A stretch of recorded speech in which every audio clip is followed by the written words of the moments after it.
Tips and tops channel को subscribe करना बिल्कुल फ्री है। सब्सक्राइब करें और इस बेल आइकन को दबाएं हमारे नए वीडियोस सबसे पहले देखने के लिए।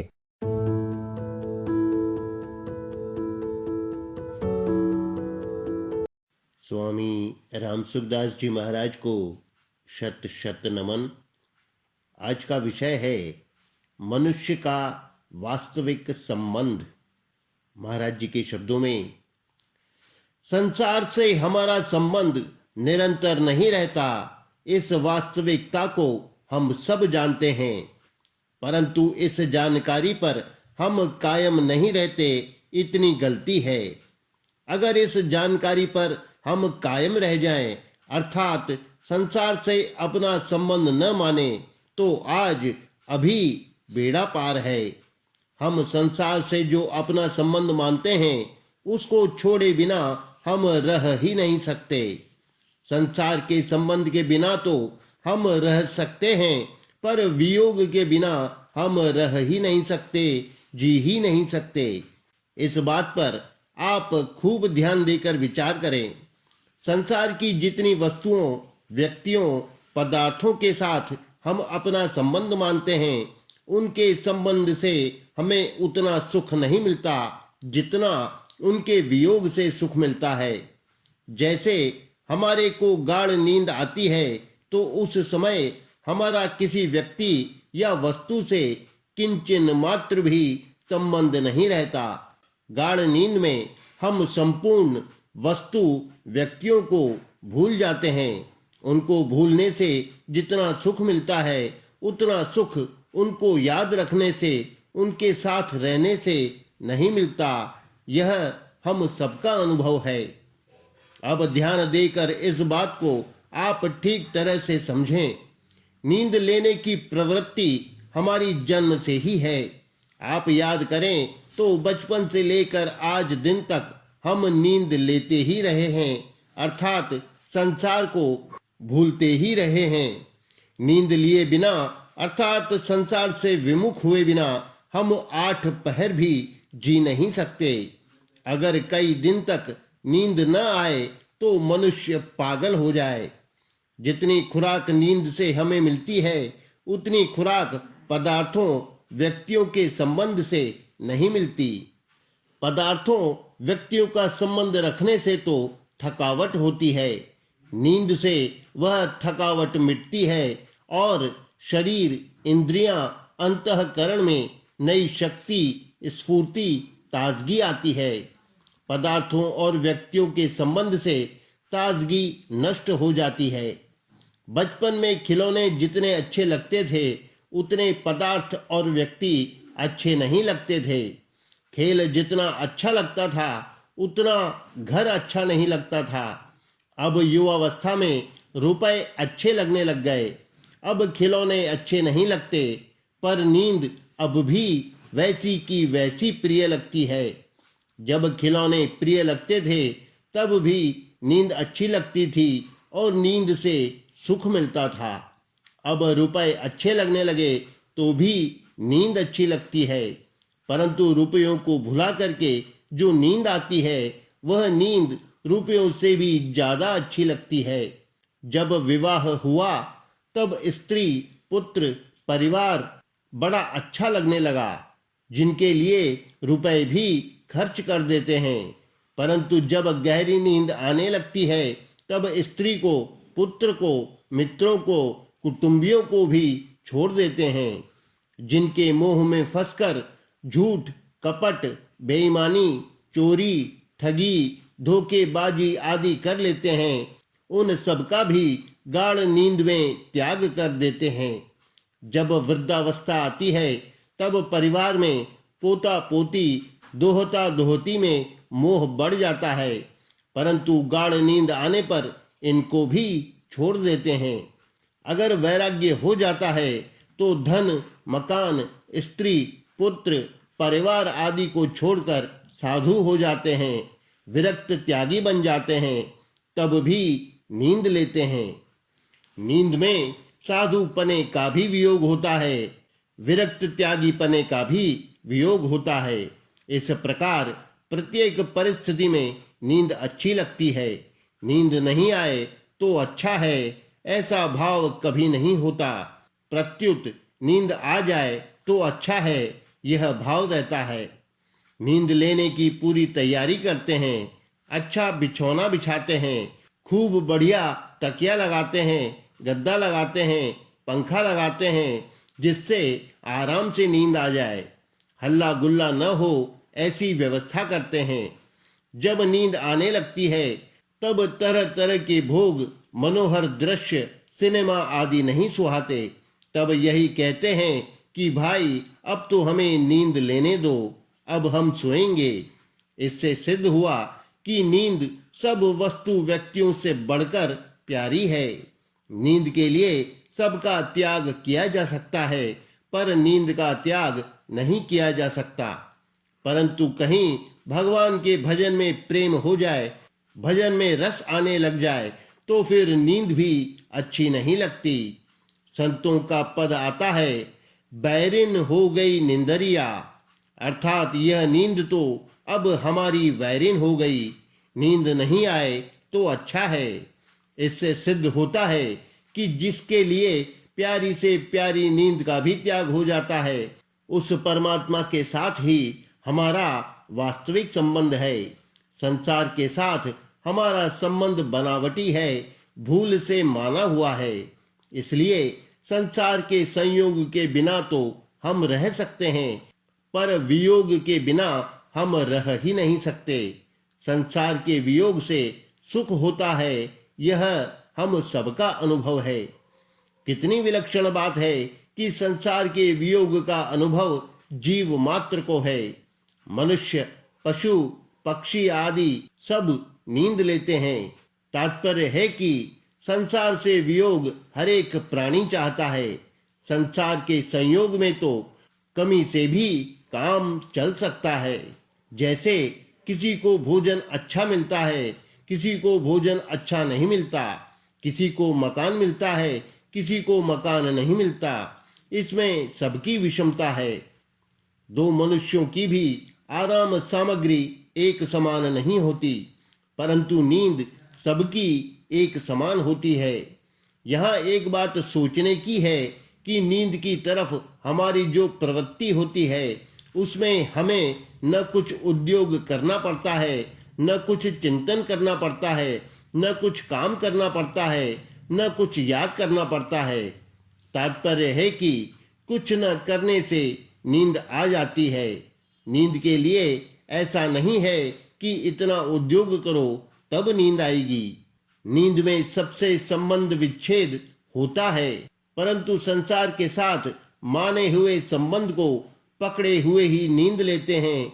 इसलिए जगने पर फिर उसी में अर्थात संसार में लग जाते हैं। फिर भी संसार के साथ माना हुआ संबंध स्थिर नहीं रहता। अवस्था बदलती है, परिस्थिति बदलती है, घटना बदल जाती है, व्यक्ति बदल जाते हैं, देश बदल जाता है, काल बदल जाता है।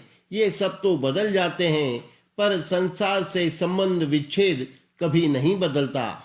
कारण कि संसार के साथ संबंध तो हमारा माना हुआ है, अवास्तविक है, पर संसार से संबंध विच्छेद माना हुआ नहीं है, प्रत्युत वास्तविक है।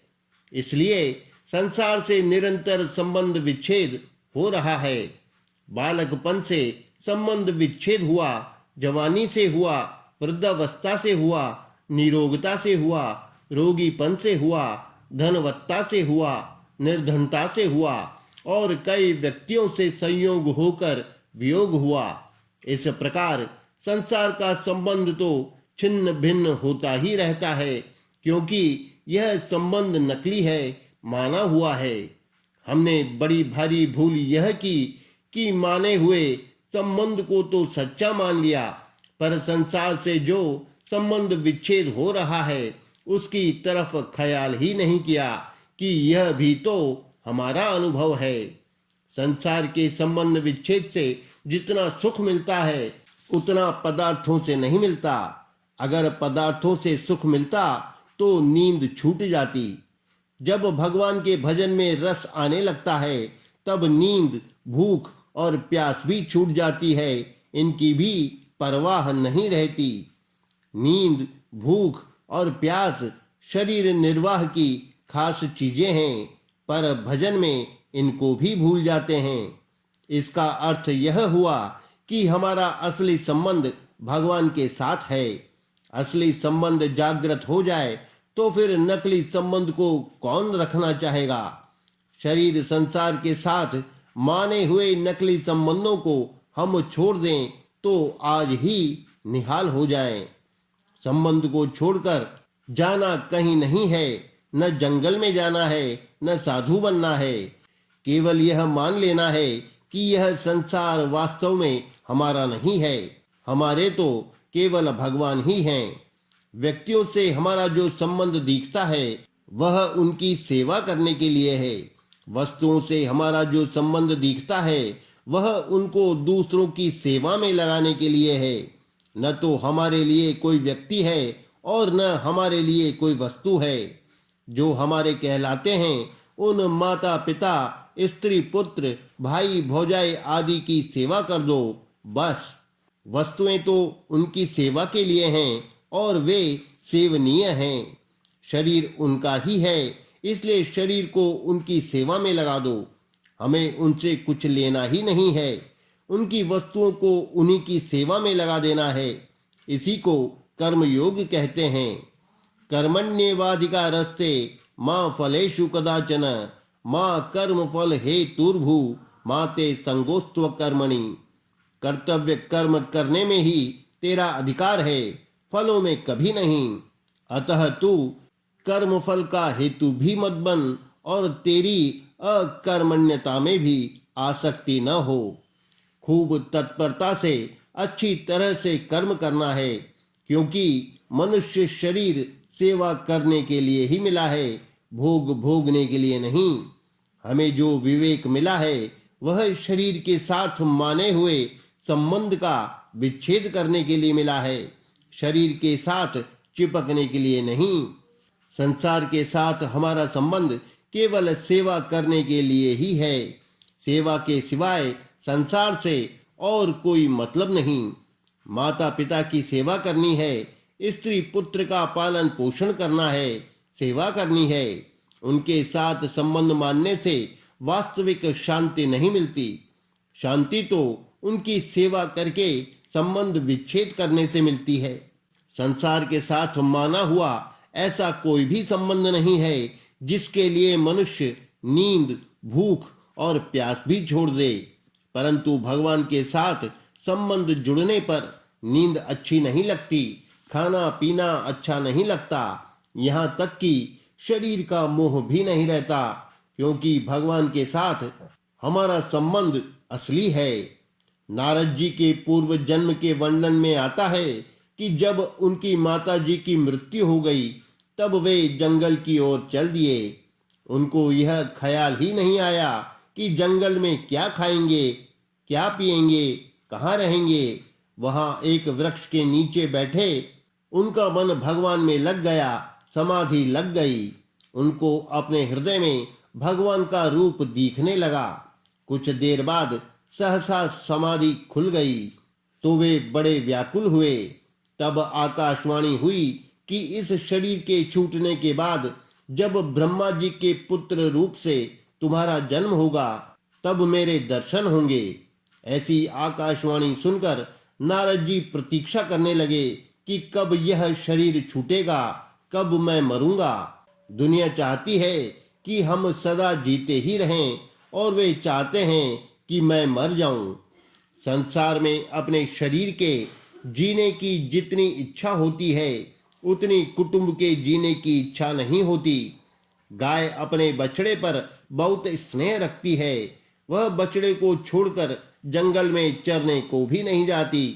परंतु जब उसको लाठी मारने लगते हैं तब वह जंगल में चली जाती है।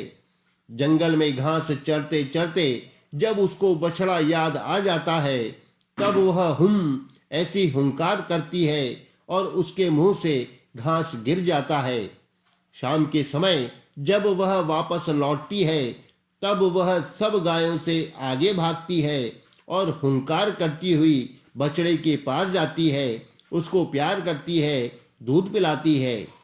इस प्रकार उसका बछड़े पर भी प्रेम है और घास पर भी प्रेम है, पर अपने शरीर पर सबसे ज्यादा प्रेम है। जब शरीर पर लाठी पड़ती है तब वह बछड़े को, घास को, सबको छोड़ देती है। जब शरीर पर आफत आती है तब किसी की परवाह नहीं करती। तात्पर्य है कि शरीर में उसका 1 नंबर का प्रेम है, बछड़े में 2 नंबर का प्रेम है और घास में 3 नंबर का प्रेम है।